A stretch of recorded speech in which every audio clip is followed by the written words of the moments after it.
Well, tracking the top story of the hour, the state of Assam is going to witness a historic event, the inauguration of an emergency landing facility on the Moran bypass in Dibrugarh district today. Well, the emergency landing facility is in fact a first of its kind in the northeast region. The Prime Minister will be inaugurating and dedicating this facility to the nation. Well, the facility opens up in an identified stretch on the highway as an alternative runway during contingencies, which could be capable of handling emergency landing and takeoff operations of fighters, transport aircraft and even helicopters. Now, this will also prove instrumental during humanitarian assistance and disaster relief operations in far-flung areas. Meanwhile, let's also take you through the details. Remember that this is an important project which is to be, of course, inaugurated by the Prime Minister. An important project so far, and important to understand that this is a 4.2-kilometer strip which will be inaugurated today. The Prime Minister will be landing at the emergency landing airstrip today. It's an important piece of information. Remember that this event is occurring in Assam's Dibrugarh district.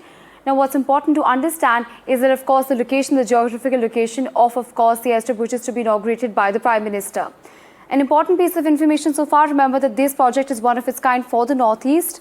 We also have my colleague Shreyasi Day joining us to the broadcast. Shreyasi, an important day for the Northeast, a packed day for the Prime Minister. Walk us through the details. What exactly will the Prime Minister be covering today? Well, of course, Assam is waking up to a historic day today here in Dibrugarh district, where the Prime Minister is going to be inaugurating the emergency landing facility at the Moran highway. Now, the Prime Minister is expected to land around 9:50. Thereafter, proceed to the site at around 10 a.m. He will be accompanied by the Defence Minister, the Governor of Assam, the Chief Minister of Assam and other dignitaries from the defence as well. Once he arrives there, he's going to inaugurate the 4.2-kilometer stretch, which is going to be utilized by our defence for emergency landing in case of contingency and disaster management.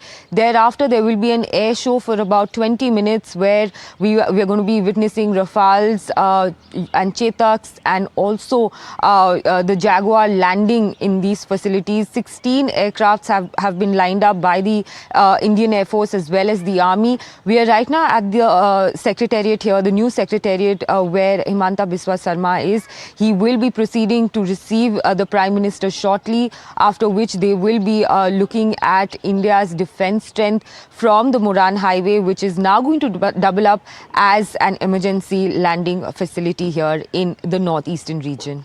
Right, absolutely, Shreyasi. Thank you so much for joining us and sharing those updates with us. Meanwhile, we'll also take our viewers through what exactly this new road runway is about. We're going to take you through the details of this. Remember that this is, of course, a big highway, and remember that this is a 4-kilometer emergency landing strip, like I just mentioned. Important to understand that this, of course, is a gift for the Northeast, given the fact that this is Northeast's first highway for emergency air operations. Remember that this, like I said, is the first highway for emergency air operations. What's also important to understand that this is an alternate runway for combat aircraft. This is an important piece of information coming in, as the airfield is also there to, of course, help with relief operations in remote areas. So this, of course, expands the connectivity to remote areas. Apart from this, there's also air power projection against China. Remember, like I mentioned earlier, that the strategic placement of this, of course, road runway is extremely important, given that this is in close proximity with China. So, of course, helps with air power projection. Apart from this, this also saves up the cost of full-scale airbase, because, of course, it is a multi-purpose highway which serves as a road as well as a runway.